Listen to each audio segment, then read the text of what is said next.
Sa mga nangyayari ngayon sa Kongreso, no, talagang irregular ito. Dahil sa aking pagkaalam, matagal na rin ako naging congressman. Ngayon lang ito nangyayari. Yung ibang mga nakaraang speaker, including myself, hindi kami nagkaroon ng lakas ng loob para pakialaman yung budget na naaprubahan na ng plenary. Kasi ang proseso kasi dyan, BICAM report. So yung BICAM report na yan, pirmado yan ng lahat ng mga BICAM members. Ngayon, dadalhin ngayon sa plenary, paaprubahan sa lahat ng mga congressman. Yun ang pagbubutuhan. Kung ano yung napagbutuhan doon, yun naman ay dadalhin ngayon sa magiging enrolled bill. So, subject na sa printing. From printing, yun na yung iaakyat nila for signature ng presidente. Ngayon, dito sa mga nangyari, ay nagkaroon tayo ng ebidensya na blanco yung mga itong dumating sa plenary na BICAM report, blanco. Maraming items, blanco.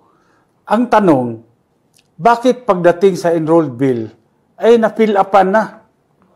So saan nila niyari ito? Sa printing. Doon po nangyayari yan. Pinakialaman nila yung printing. Hindi sinunod kung ano yung inaprubahan ng plenary. Kaya nung dumating sa Malacanang, kumpleto na yung yung bill na hindi dapat dahil dapat niyan yung enrolled bill mag-reflect doon kung ano yung inaprubahan ng plenary. Ang pwedeng makialam doon, siyempre number 1, Speaker of the House. Number 2, yung chairman ng Appropriations Committee. O kaya yung SecGen, pwede rin makialam doon. Correct. Kasi nga, yun nga yung, I think, ang punto doon. Blanco naman yung pinamahang BICAM, at yun nga sinasabi nila, sa enrolled bill, kompleto naman. So, wala naman problema dapat. But yun nga ang sinasabi mo, Kong Sid at Kong Bebot, BICAM yung basehan ng enrolled bill mo. Oh. Dapat kung blanco ang BICAM report, blanco yung inaprubahan ng plenary, dapat ang enrolled bill mo, blanco rin. Hindi pwedeng blanco-blanco tapos bigla nagkaroon ng amount doon.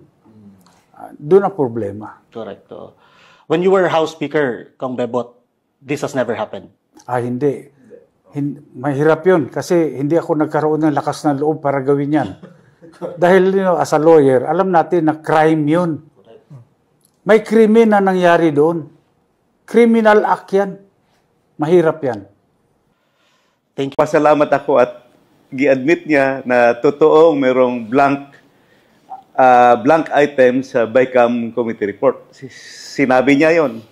While yung iba niyang kasama doon sa BICAM really denied, no? I can count on 4 na nagsabing walang 3 or 4 na walang blanco. But you heard it from her, sinabi niya may mga blanco. At sinabi niya na may predetermined amount. Okay, ang sagot ko yan, kung may determined amount, bakit hindi nyo sinulat sa blanco? Bakit blanco pa rin? At saka yung sinabi niya, technical staff are authorized to make the necessary corrections. Kung titingnan mo yung omnibus motion, and I think she signed that omnibus motion. Omnibus motion is very clear that the technical staff are allowed to make corrections in cases of grammatical, typographical, and printing errors. Yung pag-fill up nung blank item, that is not anymore grammatical or typographical. You are practically putting a substantial amount in what could have been 0 or blank. Kung blank yung BICAM report mo, tama yung sabi ni Speaker Bebot na pagdating mo sa enrolled bill, blank din yan. Kasi you have to faithfully comply or copy with what is written there sa ratified version ng House. So, maganda ngayon at sinabi nila at sinang ayunan yung sinabi na may blanco nga sa BICAM. Pero mali yung sinabi na ano na yun? Ministerial corrections, that can never be because the technical staff are only authorized to make typographical, grammatical, and printing errors. Correct. Thank you dito, sir. Your thoughts on this matter? Yes, sir. Unang-una, we're very honored na makasama ang ating dalawang veteran members of Congress kasi sila ay Speaker and Chairman ng Appropriations. Kumbaga, lahat ng technical aspect ng patungkol sa budget, kaya talaga nilang ma-detect yung mga nangyayaring irregularities ngayon. Kasi madaming nakikinig sa ating mga Pilipino, milyon-milyon, talagang ang kasama po natin ngayon, talagang kaya nilang ma-detect kung ano yung mga nangyayaring irregularities ngayon. Number 2, dun po sa side po ng Duterte Youth Party List, ang na-observe po namin yung nag-communicate sa amin yung Appropriations Committee ng House ngayong January, sinabi sa amin na Kong, sorry po, zero budget allocation po kayo ngayon 2025. So kami, siyempre, kami naman sa Duterte Youth Party List, busy lang kami pakikipag-debate, pakikipag-away dito sa mga makakaliwa sa Kongreso. Talagang tinututukan namin yan kasi ayaw namin yung ating mga kabataan ay ma-recruit ng mga makakaliwang grupo at maging NPA. Tutok rin ang Duterte Youth Party List sa pagtulong sa ating mga pulis at sundalo, tropa ng gobyerno. Yun ang pinagkakabisihan namin. Tapos siyempre, para sabihan kami na kami ay zero budget allocation ngayon 2025, talagang kaya namin na-realize kung ano ba yung nangyayari doon sa BICAM na yon. Kasi ang ating mga kasama ngayon, alam na alam nila yan eh. Pero kami, nalaman lang namin kung ano yung BICAM talaga. Kasi nabiktima kami doon sa BICAM. Sinabihan kami na there was a BICAM amendment na zero budget allocation po kami ngayon 2025. So, sana po, yun ang nare-realize nung kumbaga in layman's term, natanggalan po kami ng allocation. And sa amin, sa Duterte Youth Party List, okay lang yon. Kasi ang pinaglalaban naman namin, kung anong pinaglalaban ng Pangulong Duterte sa kriminalidad, sa mga drogista, at sa NPA na terorista. Kaya suportahan po natin ang ating mga sinasabi ng ating mga House leaders dito dahil kung meron pong makakapansin ng mga irregularities ngayon, silang dalawa po yun. Naging House Speaker po natin, Congressman Bebot Alvarez, and House Appropriations Chairman, Kong Sid Ungab po. Itong nangyari ngayon, yung blanco, tapos merong nag-fill up, pinadala sa Malacanang, pinapirmahan sa Pangulo. Malinaw ito na ginago talaga nila yung Pangulo rito. Ginago nila. Kung hindi pagago, ginago nila rito. Ngayon, ikaw ang Pangulo ng Pilipinas, papayag ka ba na ginago ka ng mga taong to?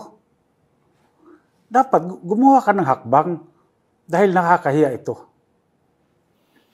Congressman Alvarez, sorry, consider. Congressman Alvarez, speaking up from that point, do you think the President was not aware of all of this? Do you think? Aywan ko ha. Hindi ko alam. Kasi kung presidente ka, maraming paraan para ma-verify mo kung ginagago ka na ng mga tauhan mo o mayroong taon nang gagago sa'yo. Ngayon, kung hindi mo man inalam yan, abay, malaking problema tayo. A few days ago, nag-ikot ako sa barangay. Sinalubong ako ng aking mga barangay opisyalis, kapitan at kagawad. Alam mo, sabi ng kapitan at kagawad, Sir, grabe pala doon sa inyo. Bilyones na kakaligtaan, nagiging blanco. Sabi ko, hindi ako kasama doon ha. Hindi ako member ng BICAM at I never signed that report. I did not vote to ratify it kasi absent ako. Sabi ko, nakita niyo na, Sir, kami nga sa barangay. Barangay budget lang yan. Binabantayan namin. Meron kaming hearings, meron kaming report. Down to the last centavo. Accounted namin yan. So, ngayon, aware yung mga barangay officials. Tinitingnan nila kung ano yung procedure ng pag-process ng budget sa nasyonal. Kasi sa barangay nga, nagbabantay na sila. How much more dapat sa bilyones? Magbabantay sa itaas, lalo na ito sa nasyonal.